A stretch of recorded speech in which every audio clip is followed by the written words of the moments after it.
Sun Tzu and the Art of War.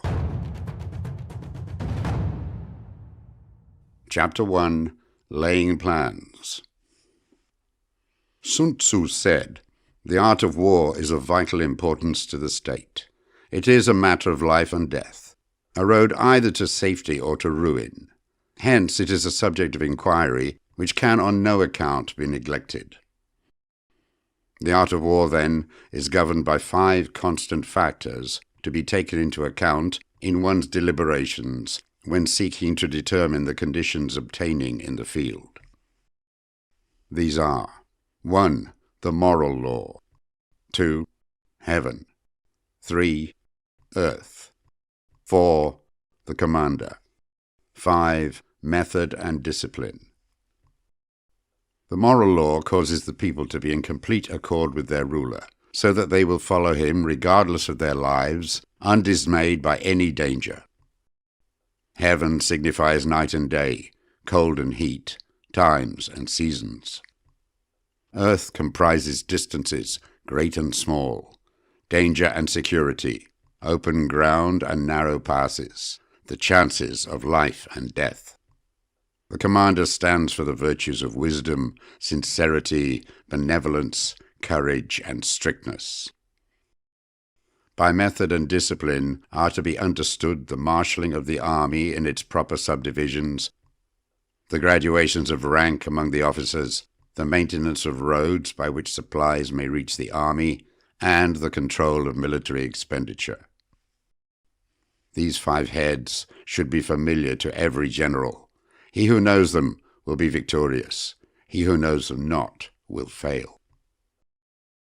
Therefore, in your deliberations, when seeking to determine the military conditions, let them be made the basis of a comparison.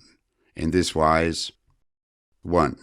Which of the 2 sovereigns is imbued with the moral law? 2. Which of the 2 generals has most ability? 3. With whom lie the advantages derived from heaven and earth? 4. On which side is discipline most rigorously enforced? 5. Which army is stronger? 6. On which side are officers and men more highly trained? 7. In which army is there the greater constancy, both in reward and punishment? By means of these 7 considerations, I can forecast victory or defeat. The general that hearkens to my counsel and acts upon it will conquer. Let such a one be retained in command. The general that hearkens not to my counsel, nor acts upon it, will suffer defeat. Let such a one be dismissed. While heeding the profit of my counsel, avail yourselves also of any helpful circumstances over and beyond the ordinary rules. Accordingly, as circumstances are favorable, one should modify one's plans. All warfare is based on deception. Hence, when able to attack, we must seem unable. When using our forces, we must seem inactive. When we are near, we must make the enemy believe we are far away. When far away, we must make him believe we are near. Hold out baits to entice the enemy, feign disorder, and crush him. If he is secure at all points, be prepared for him. If he is in superior strength, evade him. If your opponent is of choleric temper, seek to irritate him. Pretend to be weak, that he may grow arrogant. If he is taking his ease, give him no rest. If his forces are united, separate them. Attack him when he is unprepared. Appear where you are not expected. These military devices leading to victory must not be divulged beforehand. Now, the general who wins a battle makes many calculations in his temple ere the battle is fought. The general who loses a battle makes but few calculations beforehand. Thus do many calculations lead to victory and few calculations to defeat. How much more no calculation at all? It is by attention to this point that I can foresee who is likely to win or lose. Chapter 2. Waging War. Sun Tzu said, In the operations of war, where there are in the field 1,000 swift chariots, as many heavy chariots, and 100,000 mail-clad soldiers, with provisions enough to carry them 1,000 li. The expenditure at home and at the front, including entertainment of guests, small items such as glue and paint, and some spent on chariots and armor, will reach the total of 1,000 ounces of silver per day. Such is the cost of raising an army of 100,000 men. When you engage in actual fighting, if victory is long in coming, then men's weapons will grow dull, and their ardor will be damped. If you lay siege to a town, you will exhaust your strength. Again, if the campaign is protracted, the resources of the state will not be equal to the strain. Now, when your weapons are dulled, your ardor damped, your strength exhausted, and your treasure spent, other chieftains will spring up to take advantage of your extremity. Then no man, however wise, will be able to avert the consequences that must ensue. Thus, though we have heard of stupid haste in war, cleverness has never been seen associated with long delays. There is no instance of a country having benefited from prolonged war. It is only one who is thoroughly acquainted with the evils of war that can thoroughly understand the profitable way of carrying it on. A skillful soldier does not raise a second levy, neither are his supply wagons loaded more than twice. Bring war material with you from home, but forage on the enemy. Thus the army will have food enough for its needs. Poverty of the state exchequer causes an army to be maintained by contributions from a distance. Contributing to maintain an army at a distance causes the people to be impoverished. On the other hand, the proximity of an army causes prices to go up, and high prices cause the people's substance to be drained away. When their substance is drained away, the peasantry will be afflicted by heavy exactions. With this loss of substance and exhaustion of strength, the homes of the people will be stripped bare, and 3/10 of their income will be dissipated, while government expenses for broken chariots, worn-out horses, breastplates and helmets, bows and arrows, spears and shields, protective mantles, draft oxen and heavy wagons will amount to 4/10 of its total revenue. Hence a wise general makes a point of foraging on the enemy. 1 cartload of the enemy's provisions is equivalent to 20 of one's own, and likewise a single pickle from his provender is equal to 20 from one's own store. Now, in order to kill the enemy, our men must be roused to anger. That there may be advantage from defeating the enemy, they must have their rewards. Therefore, in chariot fighting, when 10 or more chariots have been taken, those should be rewarded who took the first. Our own flags should be substituted for those of the enemy, and the chariots mingled and used in conjunction with our own. The captured soldiers should be kindly treated and kept. This is called using the conquered foe to augment one's own strength. In war, then, let your great object be victory, not lengthy campaigns. Thus it may be known that the leader of armies is the arbiter of the people's fate, the man on whom it depends whether the nation shall be in peace or in peril. Chapter 3. Attack by Stratagem. Sun Tzu said, "In the practical art of war, the best thing of all is to take the enemy's country whole and intact. To shatter and destroy it is not so good. So, too, it is better to recapture an army entire than to destroy it, to capture a regiment, a detachment, or a company entire than to destroy them. Hence, to fight and conquer in all your battles is not supreme excellence.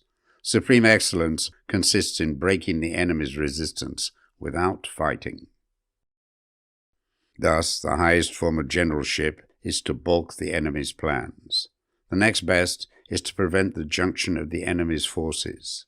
The next, in order, is to attack the enemy's army in the field, and the worst policy of all is to besiege walled cities. The rule is not to besiege walled cities if it can possibly be avoided. The preparation of mantlets, movable shelters, and various implements of war will take up 3 whole months, and the piling up of mounds over against the walls will take 3 months more.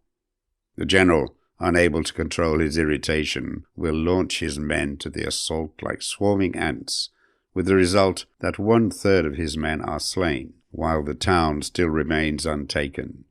Such are the disastrous effects of a siege.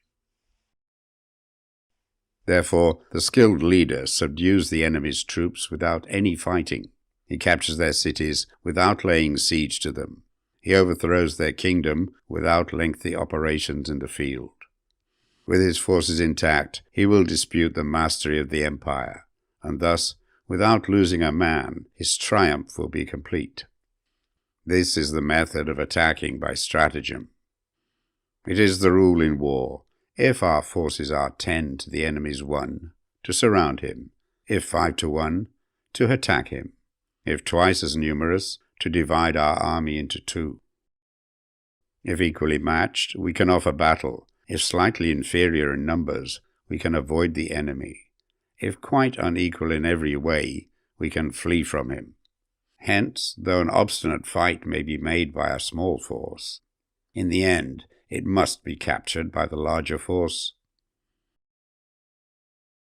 Now, the general is the bulwark of the state. If the bulwark is complete at all points, the state will be strong. If the bulwark is defective, the state will be weak. There are 3 ways in which a ruler can bring misfortune upon his army: by commanding the army to advance or to retreat, being ignorant of the fact that it cannot obey. This is called hobbling the army. By attempting to govern an army in the same way as he administers a kingdom, being ignorant of the conditions which obtain in an army. This causes restlessness in the soldiers' minds. By employing the officers of his army without discrimination, through ignorance of the military principle of adaptation to circumstances. This shakes the confidence of the soldiers. But when the army is restless and distrustful, trouble is sure to come from the other feudal princes. This is simply bringing anarchy into the army and flinging victory away. Thus we may know that there are 5 essentials for victory. 1. He will win who knows when to fight and when not to fight.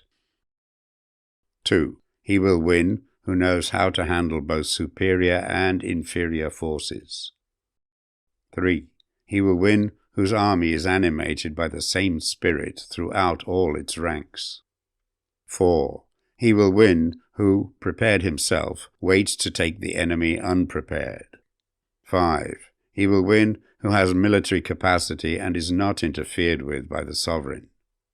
Hence the saying, if you know the enemy and know yourself, you need not fear the result of 100 battles. If you know yourself, but not the enemy, for every victory gained, you will also suffer a defeat. If you know neither the enemy nor yourself, you will succumb in every battle. Chapter 4. Tactical Dispositions. Sun Tzu said, "The good fighters of old first put themselves beyond the possibility of defeat, and then waited for an opportunity of defeating the enemy." To secure ourselves against defeat lies in our own hands, but the opportunity of defeating the enemy is provided by the enemy himself. Thus, the good fighter is able to secure himself against defeat, but cannot make certain of defeating the enemy. Hence the saying, one may know how to conquer without being able to do it. Security against defeat implies defensive tactics. Ability to defeat the enemy means taking the offensive. Standing on the defensive indicates insufficient strength, attacking a superabundance of strength. The general who is skilled in defense hides in the most secret recesses of the earth. He who is skilled in attack flashes forth from the topmost heights of heaven. Thus, on one hand, we have ability to protect ourselves. On the other, a victory that is complete. To see victory only when it is within the ken of the common herd is not the acme of excellence. Neither is it the acme of excellence if you fight and conquer, and the whole empire says, "Well done." To lift an autumn hare is no sign of great strength. To see the sun and moon is no sign of sharp sight. To hear the noise of thunder is no sign of a quick ear. What the ancients called a clever fighter is one who not only wins, but excels in winning with ease. Hence his victories bring him neither reputation for wisdom nor credit for courage. He wins his battles by making no mistakes. Making no mistakes is what establishes the certainty of victory, for it means conquering an enemy that is already defeated. Hence the skillful fighter puts himself into a position which makes defeat impossible, and does not miss the moment for defeating the enemy. Thus it is that in war the victorious strategist only seeks battle after the victory has been won, whereas he who is destined to defeat first fights and afterwards looks for victory. The consummate leader cultivates the moral law and strictly adheres to method and discipline. Thus it is in his power to control success. In respect of military method, we have, firstly, measurement, secondly, estimation of quantity, thirdly, calculation, fourthly, balancing of chances, fifthly, victory. Measurement owes its existence to earth, estimation of quantity to measurement, calculation to estimation of quantity, balancing of chances to calculation, and victory to balancing of chances. A victorious army, opposed to a routed one, is as a pound's weight placed in a scale against a single grain. The onrush of a conquering force is like the bursting of pent-up waters into a chasm 1,000 fathoms deep. Chapter 5. Energy. Sun Tzu said, "The control of a large force is the same principle as the control of a few men. It is merely a question of dividing up their numbers." Fighting with a large army under your command is nowise different from fighting with a small one. It is merely a question of instituting signs and signals. To ensure that your whole host may withstand the brunt of the enemy's attack and remain unshaken, this is effected by maneuvers direct and indirect. That the impact of your army may be like a grindstone dashed against an egg, this is effected by the science of weak points and strong. In all fighting, the direct method may be used for joining battle, but indirect methods will be needed in order to secure victory. Indirect tactics, efficiently applied, are inexhaustible as heaven and earth, unending as the flow of rivers and streams. Like the sun and moon, they end, but to begin anew. Like the 4 seasons, they pass away to return once more. There are not more than 5 musical notes, yet the combinations of these 5 give rise to more melodies than can ever be heard. There are not more than 5 primary colors, blue, yellow, red, white, black. Yet in combination they produce more hues than can ever be seen. There are not more than 5 cardinal tastes, sour, acrid, salt, sweet, bitter. Yet combinations of them yield more flavors than can ever be tasted. In battles there are not more than 2 methods of attack, the direct and the indirect. Yet these 2 in combination give rise to an endless series of maneuvers. The direct and the indirect lead on to each other in turn. It is like moving in a circle. You never come to an end. Who can exhaust the possibilities of their combination? The onset of troops is like the rush of a torrent which will even roll stones along in its course. The quality of decision is like the well-timed swoop of a falcon which enables it to strike and destroy its victim. Therefore the good fighter will be terrible in his onset and prompt in his decision. Energy may be likened to the bending of a crossbow. decision to the releasing of a trigger. Amid the turmoil and tumult of battle, there may be seeming disorder, and yet no real disorder at all. Amid confusion and chaos, your array may be without head or tail, yet it will be proof against defeat. Simulated disorder postulates perfect discipline. Simulated fear postulates courage. Simulated weakness postulates strength. Hiding order between the cloak of disorder is simply a question of subdivision. Concealing courage under a show of timidity presupposes a fund of latent energy. Masking strength with weakness is to be effected by tactical dispositions. Thus, one who is skillful at keeping the enemy on the move maintains deceitful appearances, according to which the enemy will act. He sacrifices something that the enemy may snatch at. By holding out baits, he keeps him on the march. Then, with a body of picked men, he lies in wait for him. The clever combatant looks to the effect of combined energy and does not require too much from individuals. Hence his ability to pick out the right men and utilize combined energy. When he utilizes combined energy, his fighting men become, as it were, like unto rolling logs or stones. For it is in the nature of a log or a stone to remain motionless on level ground, and to move when on a slope. If four-cornered, to come to a standstill, but if round-shaped, to go rolling down. Thus the energy developed by good fighting men is as the momentum of a round stone rolled down a mountain thousands of feet in height. So much on the subject of energy. Chapter 6. Weak Points and Strong. Sun Tzu said, "Whoever is first in the field and awaits the coming of the enemy will be fresh for the fight. Whoever is second in the field and has to hasten to battle will arrive exhausted." Therefore the clever combatant imposes his will on the enemy, but does not allow the enemy's will to be imposed on him. By holding out advantages to him, he can cause the enemy to approach of his own accord. Or, by inflicting damage, he can make it impossible for the enemy to draw near. If the enemy is taking his ease, he can harass him. If well supplied with food, he can starve him out. If quietly encamped, he can force him to move. Appear at points which the enemy must hasten to defend. March swiftly to places where you are not expected. An army may march great distances without distress if it marches through country where the enemy is not. You can be sure of succeeding in your attacks if you only attack places which are undefended. You can ensure the safety of your defense if you only hold positions that cannot be attacked. Hence, that general is skillful in attack whose opponent does not know what to defend. And he is skillful in defense whose opponent does not know what to attack.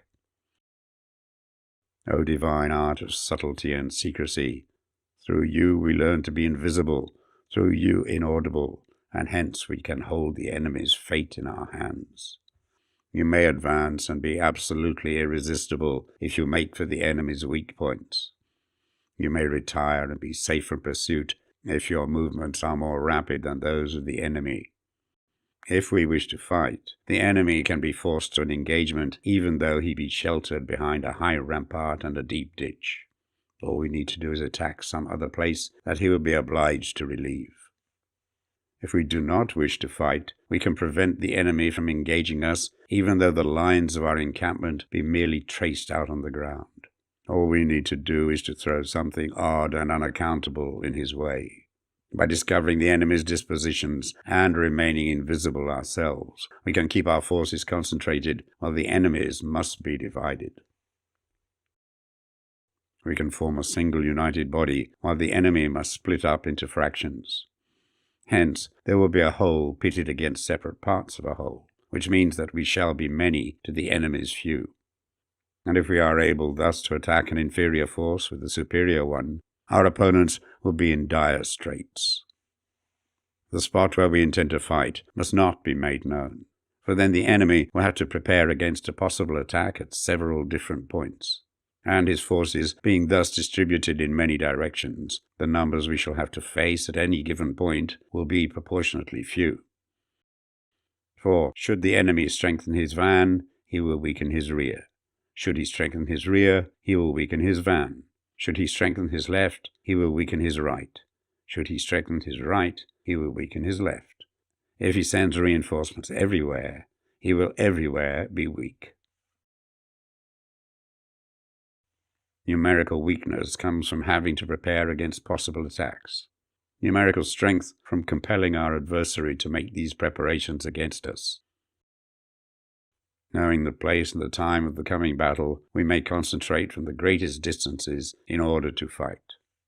But if neither time nor place be known, then the left wing will be impotent to succor the right equally impotent to succor the left, the van unable to relieve the rear, or the rear to support the van. How much more so if the furthest portions of the army are anything under 100 li apart, and even the nearest are separated by several li. Though according to my estimate the soldiers of Wei exceeded our own in number, that shall advantage them nothing in the matter of victory. I say then that victory can be achieved. Though the enemy be stronger in numbers, we may prevent him from fighting, scheme so as to discover his plans and the likelihood of their success. Rouse him and learn the principle of his activity or inactivity. Force him to reveal himself so as to find out his vulnerable spots. Carefully compare the opposing army with your own, so that you may know where strength is superabundant and where it is deficient. In making tactical dispositions, the highest pitch you can attain is to conceal them. Conceal your dispositions, and you will be safe from the prying of the subtlest spies, from the machinations of the wisest brains. How victory may be produced for them out of the enemy's own tactics, that is what the multitude cannot comprehend. All men can see the tactics whereby I conquer, but what none can see is the strategy out of which victory is evolved. Do not repeat the tactics which have gained you one victory, but let your methods be regulated by the infinite variety of circumstances. Military tactics are like unto water, for water in its natural course runs away from high places and hastens downwards. So in war, the way is to avoid what is strong and to strike at what is weak. Water shapes its course according to the nature of the ground over which it flows. The soldier works out his victory in relation to the foe whom he is facing. Therefore, just as water retains no constant shape, so in warfare there are no constant conditions.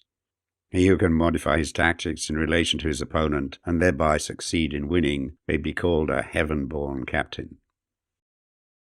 The 5 elements, water, fire, wood, metal, earth, are not always equally predominant.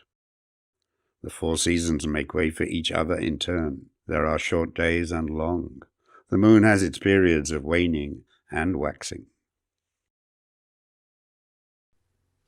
Chapter 7. Maneuvering. Sun Tzu said, "In war, the general receives his commands from the sovereign. Having collected an army and concentrated his forces, he must blend and harmonize the different elements thereof before pitching his camp. After that comes tactical maneuvering, than which there is nothing more difficult. The difficulty of tactical maneuvering consists in turning the devious into the direct, and misfortune into gain. Thus, to take a long and circuitous route after enticing the enemy out of the way, and those starting after him to contrive to reach the goal before him, shows knowledge of the artifice of deviation. Maneuvering with an army is advantageous, with an undisciplined multitude most dangerous. If you set a fully equipped army in march in order to snatch an advantage, the chances are that you will be too late. On the other hand, to detach a flying column for the purpose involves the sacrifice of its baggage and stores. Thus, if you order your men to roll up their buff coats and make forced marches without halting day or night, covering double the usual distance at a stretch, doing 100 li in order to wrest an advantage, the leaders of all your 3 divisions will fall into the hands of the enemy. The stronger men will be in front, the jaded ones will fall behind, and on this plan only 1/10 of your army will reach its destination. If you march 50 li in order to outmaneuver the enemy, you will lose the leader of your first division, and only half your force will reach the goal. If you march 30 li with the same object, 2/3 of your army will arrive. We may take it, then, that an army without its baggage train is lost. Without provisions, it is lost. Without bases of supply, it is lost. We cannot enter into alliance until we are acquainted with the designs of our neighbors. We are not fit to lead an army on the march unless we are familiar with the face of the country, its mountains and forests, its pitfalls and precipices, its marshes and swamps. We shall be unable to turn natural advantage to account unless we make use of local guides. In war, practice dissimulation, and you will succeed. Whether to concentrate or to divide your troops must be decided by circumstances. Let your rapidity be that of the wind, your compactness that of the forest. In raiding and plundering, be like fire. Immovability is like a mountain. Let your plans be dark and impenetrable as night, and when you move, fall like a thunderbolt. When you plunder a countryside, let the spoil be divided amongst your men. When you capture new territory, cut it up into allotments for the benefit of the soldiery. Ponder and deliberate before you make a move. He will conquer who has learned the artifice of deviation. Such is the art of maneuvering. The Book of Army Management says, on the field of battle, the spoken word does not carry far enough. Hence the institution of gongs and drums. Nor can ordinary objects be seen clearly enough. Hence the institution of banners and flags. Gongs and drums, banners and flags are means whereby the ears and eyes of the host may be focused on one particular point. The host thus forming a single united body, it is impossible either for the brave to advance alone or for the cowardly to retreat alone. This is the art of handling large masses of men. In night fighting, then, make much use of signal fires and drums, and in fighting by day of flags and banners, as a means of influencing the ears and eyes of your army. The whole army may be robbed of its spirit. A commander-in-chief may be robbed of his presence of mind. Now, a soldier's spirit is keenest in the morning. By noonday it has begun to flag, and in the evening his mind is bent only on returning to camp. A clever general, therefore, avoids an army when the spirit is keen, but attacks it when it is sluggish and inclined to return. This is the art of studying moods. Disciplined and calm, to await the appearance of disorder and hubbub amongst the enemy. This is the art of retaining self-possession. To be near the goal while the enemy is still far from it. To wait at ease while the enemy is toiling and struggling. To be well fed while the enemy is famished. This is the art of husbanding one's strength. To refrain from intercepting an enemy whose banners are in perfect order. To refrain from attacking an army drawn up in calm and confident array. This is the art of studying circumstances. It is a military axiom not to advance uphill against the enemy, nor to oppose him when he comes downhill. Do not pursue an enemy who simulates flight. Do not attack soldiers whose temper is keen. Do not swallow bait offered by the enemy. Do not interfere with an army that is returning home. When you surround an army, leave an outlet free. Do not press a desperate foe too hard. Such is the art of warfare.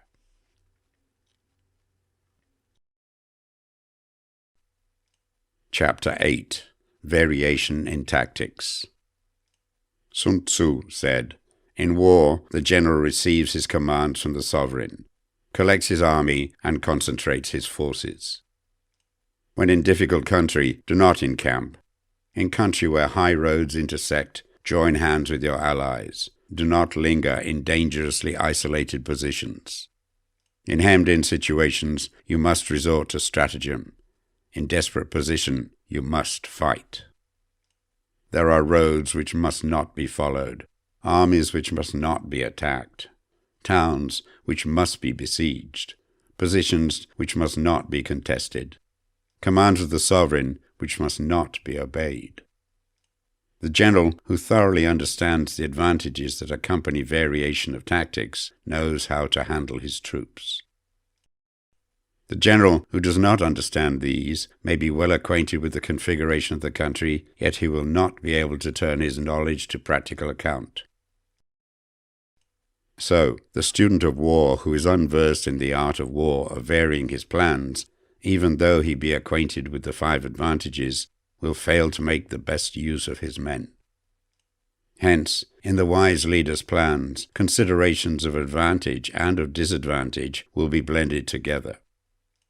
If our expectation of advantage be tempered in this way, we may succeed in accomplishing the essential part of our schemes. If, on the other hand, in the midst of difficulties, we are always ready to seize an advantage, we may extricate ourselves from misfortune. Reduce the hostile chiefs by inflicting damage on them, and make trouble for them, and keep them constantly engaged. Hold out specious allurements, and make them rush to any given point. The art of war teaches us to rely not on the likelihood of the enemy's not coming, but on our own readiness to receive him, not on the chance of his not attacking, but rather on the fact that we have made our position unassailable. There are 5 dangerous faults which may affect a general. 1. Recklessness, which leads to destruction. 2. Cowardice, which leads to capture. 3. A hasty temper, which can be provoked by insults. 4. A delicacy of honor, which is sensitive to shame. 5. Over-solicitude for his men, which exposes him to worry and trouble. These are the 5 besetting sins of a general, ruinous to the conduct of war. When an army is overthrown and its leader slain, the cause will surely be found among these 5 dangerous faults. Let them be subject of meditation. Chapter 9. The Army on the March. Sun Tzu said, "We come now to the question of encamping the army and observing signs of the enemy. Pass quickly over mountains and keep in the neighborhood of valleys. Camp in high places, facing the sun. Do not climb heights in order to fight. So much for mountain warfare. After crossing a river, you should get far away from it. When an invading force crosses a river in its onward march, do not advance to meet it midstream. It will be best to let half the army get across and then deliver your attack. If you are anxious to fight, you should not go to meet the invader near a river which he has to cross. Moor your craft higher up than the enemy and facing the sun. Do not move upstream to meet the enemy. So much for river warfare. In crossing salt marshes, your sole concern should be to get over them quickly without any delay.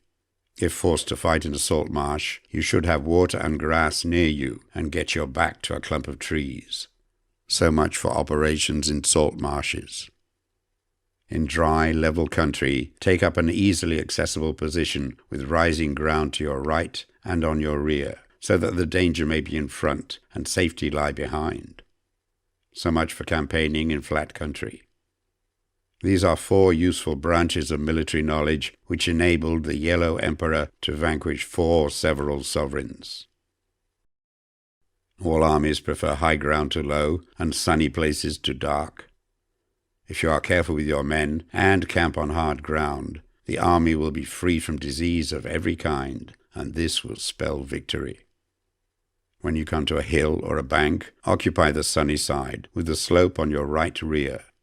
Thus, you will at once act for the benefit of your soldiers and utilize the natural advantages of the ground. When, in consequence of heavy rains up country, a river which you wish to ford is swollen and flecked with foam, you must wait till it subsides. Country in which there are precipitous cliffs with torrents running between, deep natural hollows, confined places, tangled thickets, quagmires and crevices, should be left with all possible speed and not approached. While we keep away from such places, we should get the enemy to approach them. While we face them, we should let the enemy have them on its rear.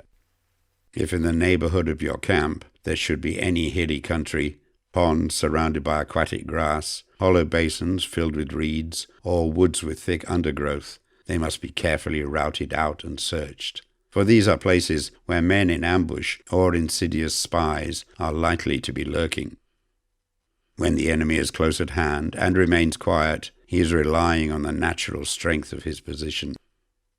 When he keeps aloof and tries to provoke a battle, he is anxious for the other side to advance. If his place of encampment is easy of access, he is tendering a bait. Movement amongst the trees of a forest shows that the enemy is advancing. The appearance of a number of screens in the midst of thick grass means that the enemy wants to make us suspicious.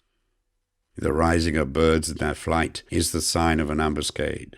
Startled beasts indicate that a sudden attack is coming. When there is dust rising in a high column, it is the sign of chariots advancing. When the dust is low, but spread over a wide area, it betokens the approach of infantry. When it branches out in different directions, it shows that parties have been sent to collect firewood.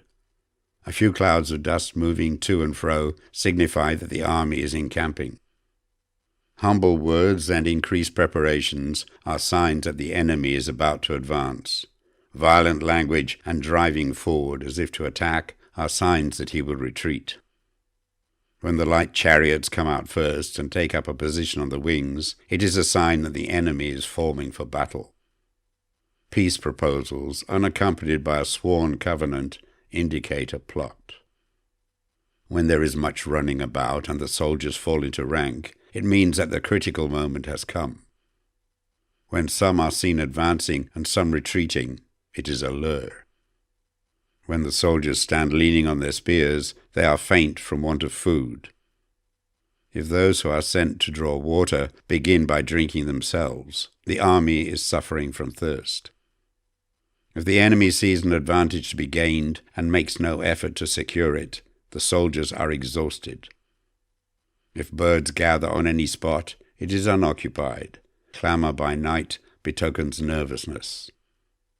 If there is a disturbance in the camp, the general's authority is weak.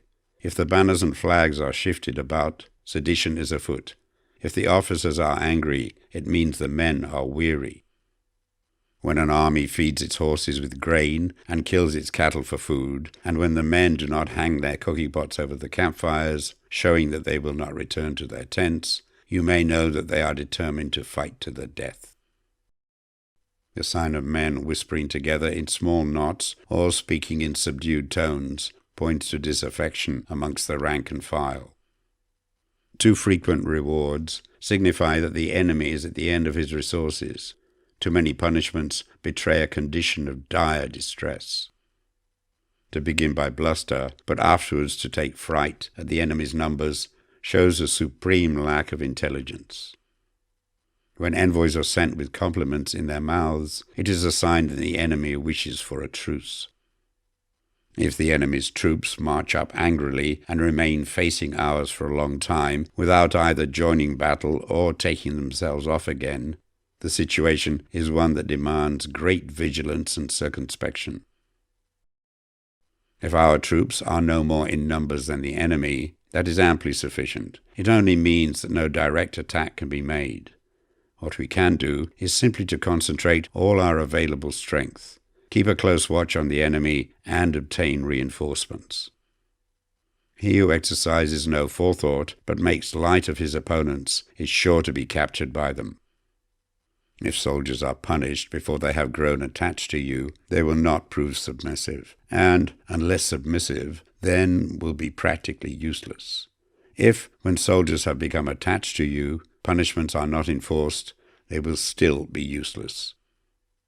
Therefore, soldiers must be treated in the first instance with humanity, but kept under control by means of iron discipline. This is a certain road to victory. If in training soldiers, commands are habitually enforced, the army will be well disciplined. If not, its discipline will be bad. If a general shows confidence in his men, but always insists on his orders being obeyed, the gain will be mutual. Chapter 10. Terrain. Sun Tzu said, We may distinguish 6 kinds of terrain, to wit: 1. Accessible ground. 2. Entangling ground. 3. Temporizing ground. 4. Narrow passes. 5. Precipitous heights. 6. Positions at a great distance from the enemy. Ground which can be freely traversed by both sides is called accessible.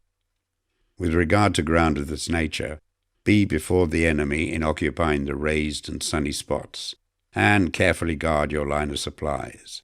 Then you will be able to fight with advantage. Ground which can be abandoned but is hard to reoccupy is called entangling. From a position of this sort, if the enemy is unprepared, you may sally forth and defeat him. But if the enemy is prepared for your coming, and you fail to defeat him, then, return being impossible, disasters will ensue. When the position is such that neither side will gain by making the first move, it is called temporizing ground.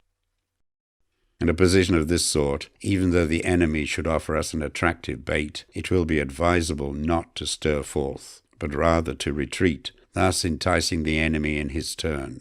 Then, when part of his army has come out, we may deliver our attack with advantage. With regard to narrow passes, if you can occupy them first, let them be strongly garrisoned and await the advent of the enemy. Should the army forestall you in occupying a pass, do not go after him if the pass is fully garrisoned, but only if it is weakly garrisoned. With regard to precipitous heights, if you are beforehand with your adversary, you should occupy the raised and sunny spots, and there wait for him to come up. If the enemy has occupied them before you, do not follow him, but retreat and try to entice him away. If you are situated at a great distance from the enemy, and the strength of the 2 armies is equal, it is not easy to provoke a battle, and fighting will be to your disadvantage. These 6 are the principles connected with earth. The general who has attained a responsible post must be careful to study them. Now an army is exposed to 6 several calamities not arising from natural causes, but from faults for which the general is responsible. These are: 1. Flight. 2. Insubordination. 3. Collapse. 4. Ruin. 5. Disorganization. 6. Rout. Other conditions being equal, if one force is hurled against another 10 times its size, the result will be the flight of the former. When the common soldiers are too strong and their officers too weak, the result is insubordination. When the officers are too strong and the common soldiers too weak, the result is collapse. When the higher officers are angry and insubordinate, and on meeting the enemy give battle on their own account from a feeling of resentment, before the commander-in-chief can tell whether or no he is in a position to fight, the result is ruin. When the general is weak and without authority, when his orders are not clear and distinct, when there are no fixed duties assigned to officers and men, and the ranks are formed in a slovenly, haphazard manner, the result is utter disorganization. When a general, unable to estimate the enemy's strength, allows an inferior force to engage a larger one, or hurls a weak detachment against a powerful one, and neglects to place picked soldiers in the front rank, the result must be rout. There are 6 ways of courting defeat, which must be carefully noted by the general who has attained a responsible post. The natural formation of the country is the soldier's best ally, but a power of estimating the adversary, of controlling the forces of victory, and of shrewdly calculating difficulties, dangers, and distances constitutes the test of a great general. He who knows these things, and in fighting puts his knowledge into practice, will win his battles. He who knows them not, nor practices them, will surely be defeated. If fighting is sure to result in victory, then you must fight, even though the ruler forbid it. If fighting will not result in victory, then you must not fight, even at the ruler's bidding. The general who advances without coveting fame and retreats without fearing disgrace, whose only thought is to protect his country and do good service for his sovereign, is the jewel of the kingdom. Regard your soldiers as your children, and they will follow you into the deepest valleys. Look upon them as your own beloved sons, and they will stand by you even unto death. If, however, you are indulgent, but unable to make your authority felt, kind-hearted, but unable to enforce your commands, and incapable, moreover, of quelling disorder, then your soldiers must be likened to spoilt children. They are useless for any practical purpose. If we know that our own men are in a condition to attack, but are unaware that the enemy is not open to attack, we have gone only halfway towards victory.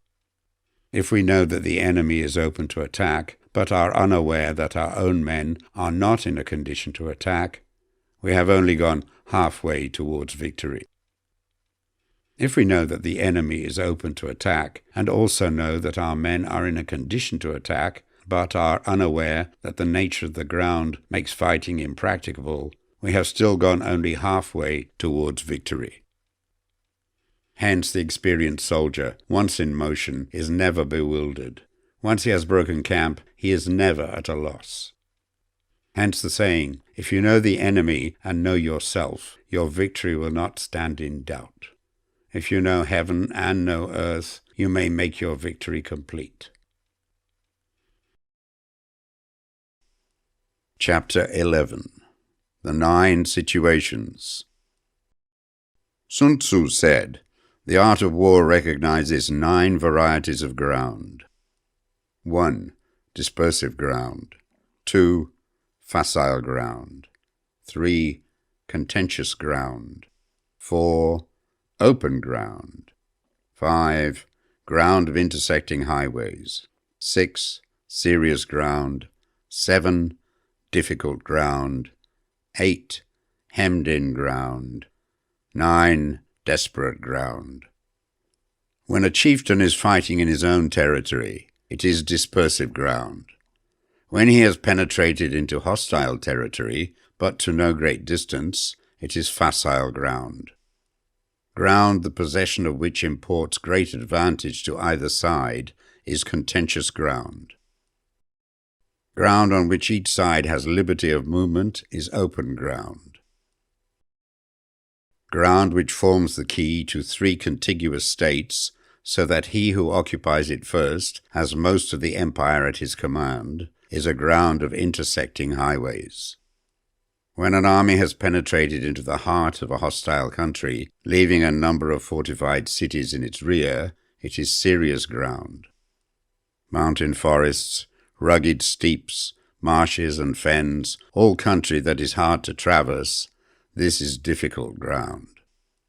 Ground which is reached through narrow gorges, and from which we can only retire by tortuous paths, so that a small number of the enemy would suffice to crush a large body of our men. This is hemmed-in ground. Ground on which we can only be saved from destruction by fighting without delay is desperate ground. On dispersive ground, therefore, fight not. On facile ground, halt not. On contentious ground, attack not.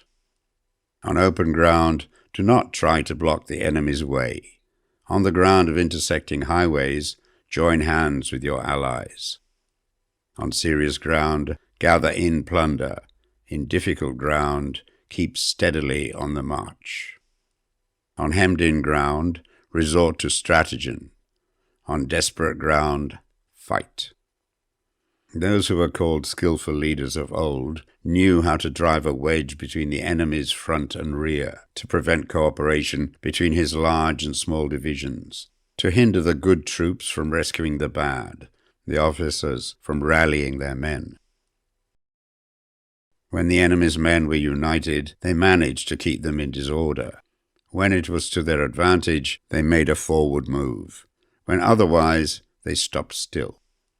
If asked how to cope with a great host of the enemy in orderly array and on the point of marching to the attack, I should say, begin by seizing something which your opponent holds dear.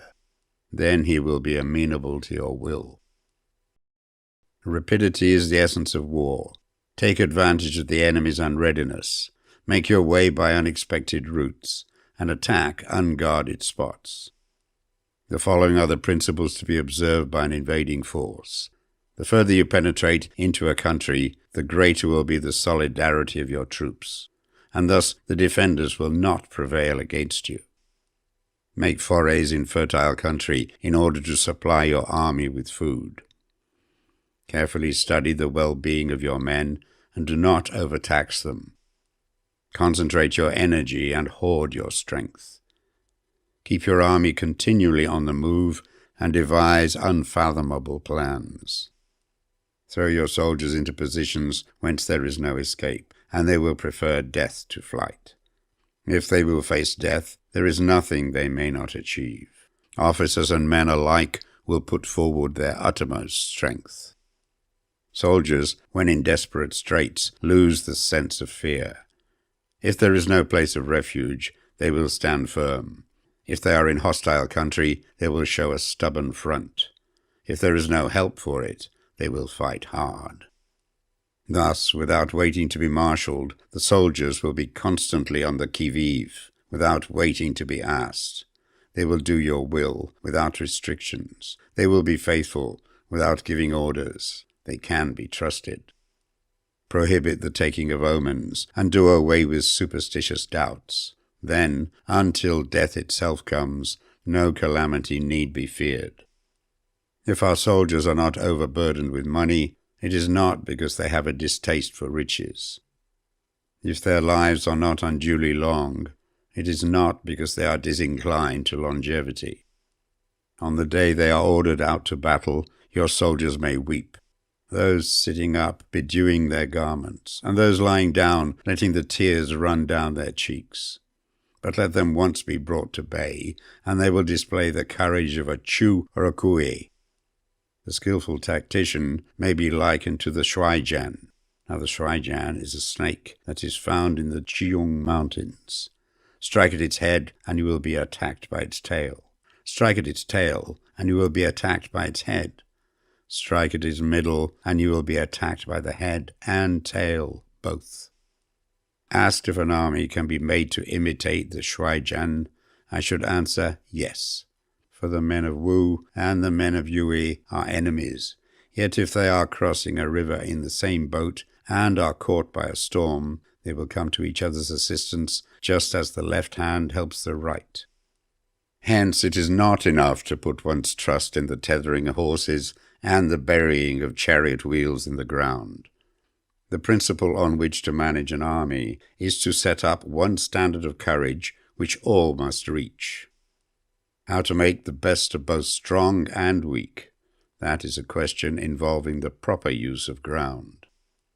Thus, the skillful general conducts his army just as though he were leading a single man, willy-nilly, by the hand. It is the business of a general to be quiet and thus ensure secrecy, upright and just, and thus maintain order. He must be able to mystify his officers and men by false reports and appearances, and thus keep them in total ignorance. By altering his arrangements and changing his plans, he keeps the enemy without definite knowledge. By shifting his camp and taking circuitous routes, he prevents the enemy from anticipating his purpose. At the critical moment, the leader of an army acts like one who has climbed up a height and then kicks away the ladder behind him. He carries his men deep into hostile territory before he shows his hand. He burns his boats and breaks his cooking pots. Like a shepherd driving a flock of sheep, he drives his men this way and that, and nothing knows whither he is going. To muster his host and bring it into danger, this may be termed the business of the general. The different measures suited to the 9 varieties of ground, the expediency of aggressive or defensive tactics, and the fundamental laws of human nature. These are things that must most certainly be studied. When invading hostile territory, the general principle is that penetrating deeply brings cohesion. Penetrating but a short way means dispersion. When you leave your own country behind and take your army across neighborhood territory, you find yourself on critical ground. Where there are means of communication on all four sides, the ground is one of intersecting highways. When you penetrate deeply into a country, it is serious ground. When you penetrate but a little way, it is facile ground. When you have your enemy's strongholds on your rear and narrow passes in front, it is hemmed-in ground.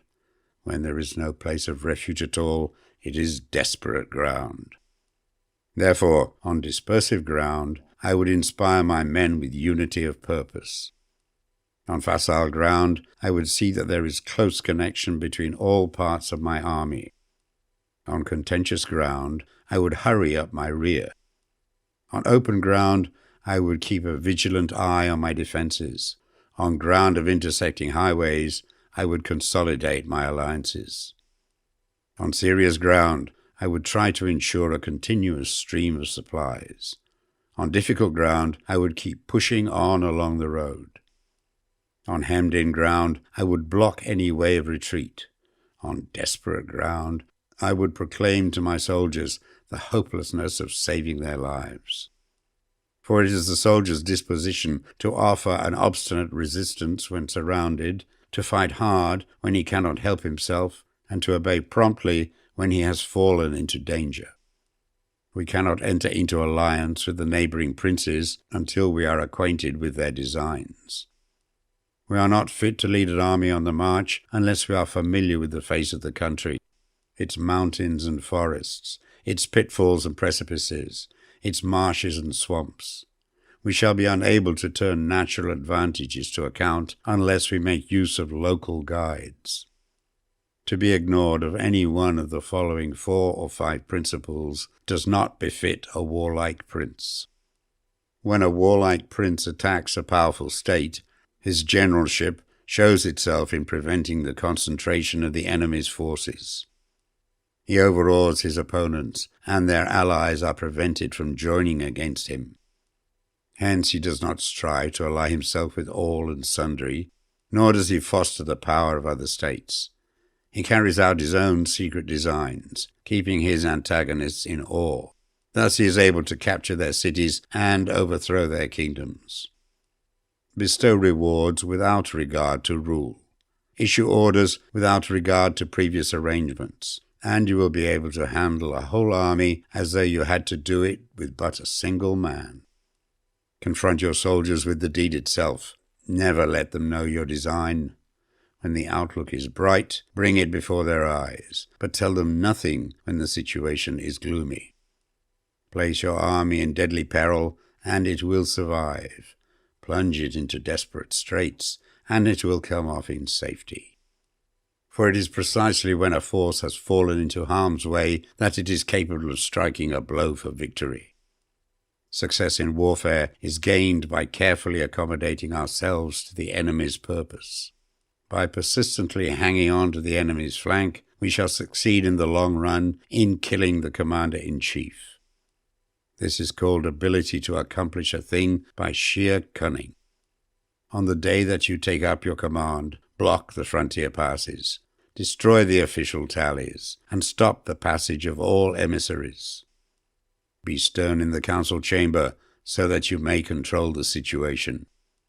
If the enemy leaves the door open, you must rush in. Forestall your opponent by seizing what he holds dear, and subtly contrive to time his arrival on the ground. Walk in the path defined by rule, and accommodate yourselves to the enemy until you can fight a decisive battle. At first, then, exhibit the coyness of a maiden until the enemy gives you an opening. Afterwards, emulate the rapidity of a running hare, and it will be too late for the enemy to oppose you. Chapter 12. The Attack by Fire. Sun Tzu said, "There are 5 ways of attacking with fire. The first is to burn the soldiers in their camp. The second is to burn stores. The third is to burn baggage trains. The fourth is to burn arsenals and magazines. The fifth is to hurl dropping fire amongst the enemy. In order to carry out an attack, we must have means available. The material for raising fire should always be kept in readiness. There is a proper season for making attacks with fire, and special days for starting a conflagration. The proper season is when the weather is very dry. The special days are those when the moon is in the constellations of the sieve, the wall, the wing, or the crossbar. For these four are all days of rising wind. In attacking with fire, one should be prepared to meet 5 possible developments. When fire breaks out inside the enemy's camp, respond at once with an attack from without. If there is an outbreak of fire, but the enemy's soldiers remain quiet, bide your time and do not attack. When the force of the flames has reached its height, follow up with an attack, if that is practicable. If not, stay where you are. If it is possible to make an assault with fire from without, do not wait for it to break out within, but deliver your attack at a favorable moment. When you start a fire, be to windward of it. Do not attack from the leeward. A wind that rises in the daytime lasts long, but the night breeze soon falls. In every army, the 5 developments connected with fire must be known, the movements of the stars calculated, and a watch kept for the proper days. Hence, those who use fire as an aid to the attack show intelligence. Those who use water as an aid to the attack gain an accession of strength. By means of water, an enemy may be intercepted, but not robbed of all his belongings. Unhappy is the fate of one who tries to win his battles and succeed in his attacks without cultivating the spirit of enterprise, for the result is a waste of time and general stagnation. Hence the saying, the enlightened ruler lays his plans well, the good general cultivates his resources. Move not until you see an advantage. Use not your troops unless there is something to be gained. Fight not unless the position is critical. No ruler should put troops into the field merely to gratify his own spleen. No general should fight a battle simply out of pique. If it is to your advantage, make a forward move. If not, stay where you are. Anger may in time change to gladness. Vexation may be succeeded by content. But a kingdom that has once been destroyed can never come back again into being, nor can the dead ever be brought back to life. Hence the enlightened ruler is heedful, and the good general full of caution. This is the way to keep a country at peace and an army intact. Chapter 13. The Use of Spies. Sun Tzu said, "Raising a host of 100,000 men and marching them great distances entails heavy loss on the people and a drain on the resources of the state. The daily expenditure will amount to 1,000 ounces of silver. There will be commotion at home and abroad, and men will drop down exhausted on the highways. As many as 700,000 families will be impeded in their labor. Hostile armies may face each other for years, striving for the victory which is decided in a single day. This being so, to remain in ignorance of the enemy's condition simply because one grudges the outlay of 100 ounces of silver in honors and emoluments is the height of inhumanity. One who acts thus is no leader of men, no present help to his sovereign, no master of victory. Thus, what enables the wise sovereign and the good general to strike and conquer and achieve things beyond the reach of ordinary men is foreknowledge. Now this foreknowledge cannot be elicited from spirits. It cannot be obtained inductively from experience, nor by any deductive calculation. Knowledge of the enemy's dispositions can only be obtained from other men. Hence the use of spies, of whom there are 5 classes. 1. Local spies. 2. Inward spies. 3. Converted spies. 4. Doomed spies. 5. Surviving spies. When these 5 kinds of spy are all at work, none can discover the secret system. This is called divine manipulation of the threads. It is the sovereign's most precious faculty. Having local spies means employing the services of the inhabitants of a district. Having inward spies, making use of officials of the enemy. Having converted spies, getting hold of the enemy's spies and using them for our own purposes. Having doomed spies, doing certain things openly for purposes of deception and allowing our spies to know of them and report them to the enemy. Surviving spies, finally, are those who bring back news from the enemy's camp. Hence it is that, which none in the whole army, are more intimate relations to be maintained than with spies. None should be more liberally rewarded. In no other business should greater secrecy be preserved. Spies cannot be usefully employed without a certain intuitive sagacity. They cannot be properly managed without benevolence and straightforwardness. Without subtle ingenuity of mind, one cannot make certain of the truth of their reports. Be subtle, and use your spies for every kind of business. If a secret piece of news is divulged by a spy before the time is ripe, he must be put to death, together with the man to whom the secret was told. Whether the object be to crush an army, to storm a city, or to assassinate an individual, it is always necessary to begin by finding out the names of the attendants, the aides-de-camp, and doorkeepers, and sentries of the general in command. Our spies must be commissioned to ascertain these. The enemy's spies, who have come to spy on us, must be sought out, tempted with bribes, led away, and comfortably housed. Thus they will become converted spies and available for our service. It is through the information brought by the converted spy that we are able to acquire and employ local and inward spies.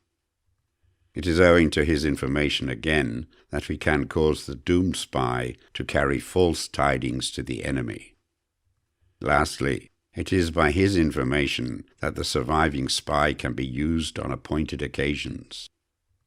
The end and aim of spying, in all its 5 varieties, is knowledge of the enemy, and this knowledge can only be derived in the first instance from the converted spy. Hence it is essential that the converted spy be treated with the utmost liberality. Of old, the rise of the Yin dynasty was due to Ai Chi, who had served under the Hsia. Likewise, the rise of the Zhou dynasty was due to Liu Ya, who had served under the Yin.